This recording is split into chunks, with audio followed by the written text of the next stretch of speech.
Finally সব জানিয়ে দিল বিচারপতি।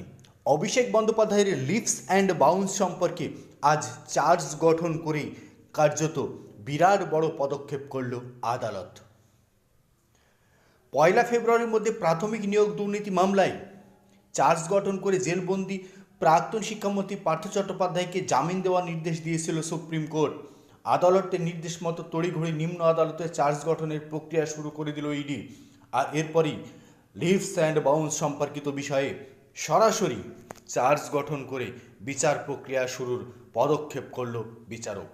নিয়োগ দুর্নীতি মামলায় বহুদিন থেকেই কেন্দ্রীয় তদন্তকারী সংস্থার আতশ কাচের নিচে অভিষেকের লিপস অ্যান্ড বাউন্স।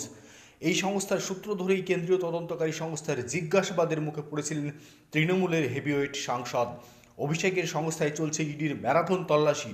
গত বছর প্রথম সারির সংবাদ মাধ্যমকে দেওয়া এক সাক্ষাৎকারে অভিষেক নিজেই দাবি করেছিলেন এখন মিনারেল ওয়াটার তৈরির কাজে যুক্ত আছে তার এই সংস্থা।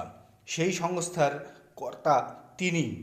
সেই সংস্থার নাম lips and bounce. Abhishek Bandyopadhyay বলেছিলেন এর আগেও একাধিকবার তাকে কয়লা গরু পাচার মামলায় তার ওই সংস্থাকে জড়িয়ে তাকে হেনস্থা করার চেষ্টা করা হয়েছিল, যদিও কোনো ক্ষেত্রেই তিনি দোষী নন।